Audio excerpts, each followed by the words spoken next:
বিএনপির চেয়ারপারসন খালেদা জিয়া অবশেষে উন্নত চিকিৎসার জন্য যাচ্ছেন লন্ডনে। তার এই বিদেশ যাত্রা দেশে এখন হট টপিকে পরিণত হয়েছে। এই সফরকে ঘিরে থাকা দ্বিধাদ্বন্দ্ব আর মেঘ কেটেছে সেনা প্রধানের সাথে তার বৈঠকের পর। তবে তার বড় ছেলে তারেক রহমানের দেশে ফেরা নিয়ে এখন রয়ে গেছে সন্দেহ আর অনেকগুলো কিন্তু।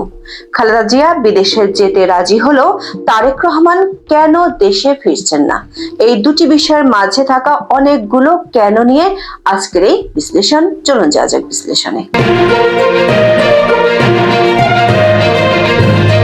কাতারের আমির তামিম বিন হাম্মাদ আল থানি বিশেষ এয়ার অ্যাম্বুলেন্স পাঠিয়েছেন।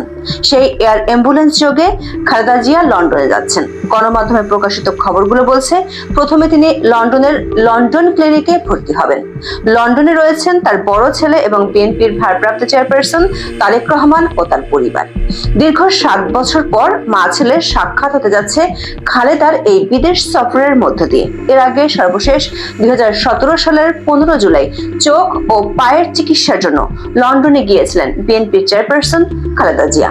ওই সময় প্রায় 1.5 মাসের মতো লন্ডনে অবস্থান করেন তিনি। এর 2 বছর আগে 2015 সালের 15 সেপ্টেম্বর চোখের ও পায়ের চিকিৎসার জন্য লন্ডনে গিয়েছিলেন খালেদা জিয়া। 65 দিন লন্ডনে অবস্থানের পর দেশে ফেরেন তিনি। 79 বছর বয়সী সাবেক এই প্রধানমন্ত্রী লিভার সিরোসিস, হৃদরোগ, ফুসফুস, আর্থারাইটিস, কিডনি, ডায়াবেটিস সহ বিভিন্ন জটিলতায় ভুগছেন। দুর্নীতি মামলায় 17 বছর দণ্ডিত হয়েছিলেন খালেদা জিয়া। জিয়া অরফানেজ ট্রাস্ট ও জিয়া চ্যারিটেবল ট্রাস্ট দুর্নীতি মামলায় দণ্ডিত হয়ে সাবেক প্রধানমন্ত্রী খালেদা জিয়াকে 2018 সালে কারাগারে যেতে হয়। দণ্ড মাথায় নিয়ে কারাগারে যাওয়ার 2 বছর পর 2020 সালে করোনা ভাইরাস মহামারী শুরু হলে খালেদা জিয়ার মুক্তি চেয়ে সরকারের কাছে আবেদন করে তার পরিবার। তৎকালীন শেখ হাসিনা সরকার নির্বাহী আদেশে শর্ত সাপেক্ষে তাকে সাময়িক মুক্তি দেয়।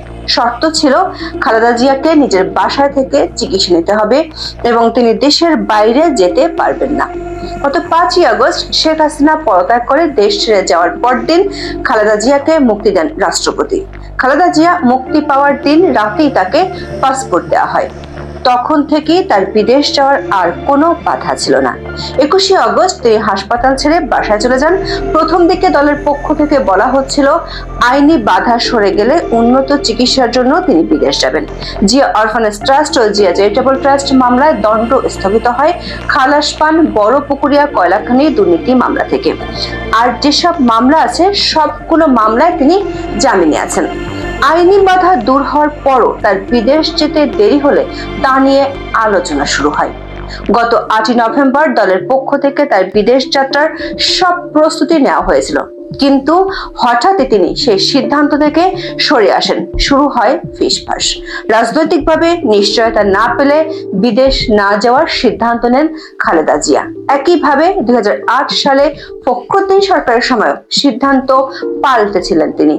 2007 সালে সেনা সমর্থিত তত্ত্বাবধায়ক সরকারের সময় আওয়ামী লীগ সভানেত্রী শেখ হাসিনা দেশে ফেরার সময় বাধাপ্রাপ্ত হয়েছিলেন। তখন রাজনীতিতে -2 ফর্মুলা আলোচনায় ছিল এবং 2 নেত্রীকে রাজনীতি থেকে সরে দাঁড়াবার জন্য চাপ তৈরি করা হয়েছিল।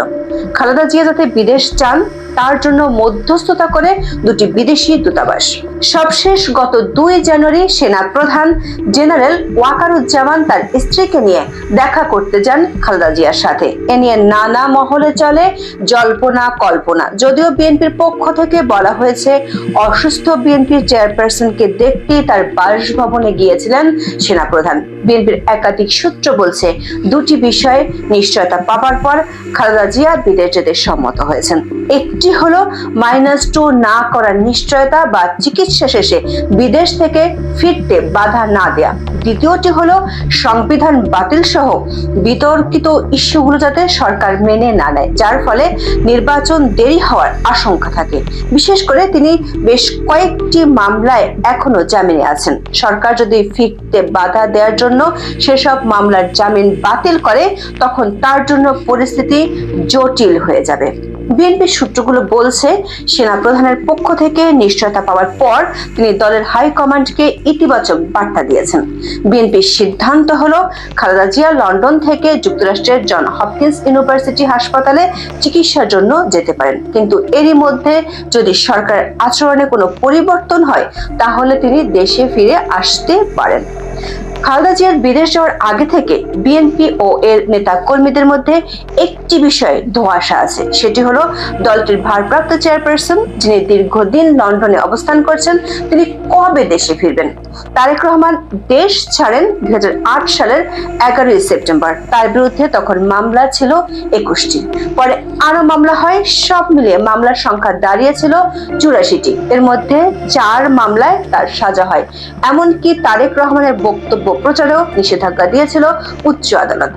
বর্তমান অন্তর্বর্তী সরকার ক্ষমতায় আসার পর তারেক রহমানের বিরুদ্ধে চাঁদাবাজির অভিযোগে করা 4টি মামলার কার্যক্রম বাতিল করে হাইকোর্ট যে রায় দিয়েছিলেন তা বহাল রয়েছে। তারেক রহমান 21 আগস্টের গ্রেনেড হামলা মামলা থেকেও খালাস পেয়েছেন, কিন্তু এখনো তার বিরুদ্ধে 19টি মামলা আছে। তবে বিএনপির আইনজীবীরা বলছেন এগুলো রাজনৈতিক মামলা। ফৌজদারি কার্যবিধির 401 ধারা অনুযায়ী শর্তমুক্ত বা শর্তযুক্তভাবে সরকার এসব মামলা স্থগিত করতে পারে। ফলে তারেক রহমানের এই মুহূর্তে দেশে আসতে কোনো বাধা নেই। তারপরও কেন তারেক রহমান আসছেন না? তারেক রহমানের ঘনিষ্ঠ সূত্রগুলো বলছে রাজনৈতিক কৌশলগত কারণে তিনি এখন দেশে ফিরবেন না, এমনকি সহসা ফেরার কোনো সম্ভাবনাও নেই। সূত্রগুলো বলছে খালেদা জিয়ার বিদেশ যাওয়া এবং তারেকের দেশে ফেরা না ফেরার বিষয়ে দলের শীর্ষ পর্যায়ে বেশ কয়েকটি বৈঠক হয়েছে। সেখানে আলোচনা হয়েছে এই মুহূর্তে তারেক রহমান দেশে ফিরলে দলীয় নেতাকর্মী, সরকারের প্রশাসন সহ সবাই তারেকমুখী হবে।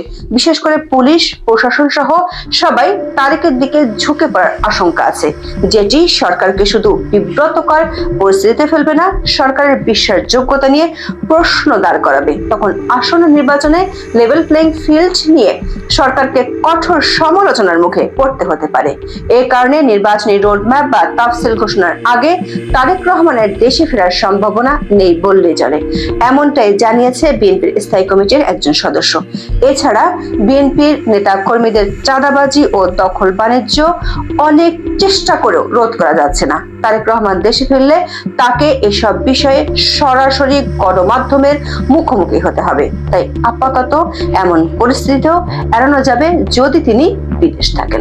বিএনপির সূত্রগুলো বলছে প্রাথমিকভাবে যে সিদ্ধান্ত হয়েছে তাতে সহসা বেগম জিয়া ও তারেক রহমান দুজনেরই ফেরার সম্ভাবনা কম। আজ এ পর্যন্ত। সবাই ভালো থাকুন, সুস্থ থাকুন, নিরাপদে থাকুন। দেখা হবে আগামী পর্বে। নিউজ অ্যানালাইসিস বাই কাজী রুনাতে আপনারা শুধু সংবাদ পাবেন না, সংবাদের থেকেও বেশি কিছু পাবেন। আমরা সংবাদের নির্মোহ বিশ্লেষণ করার চেষ্টা করি। ভুল আর মিথ্যা তথ্যের যখন সবখানে ছড়াছড়ি, আমরা সেখানে মুক্ত থাকার চেষ্টা করি। আমরা চেষ্টা করি আপনাদেরকে নির্ভুল খবর দেওয়ার জন্য।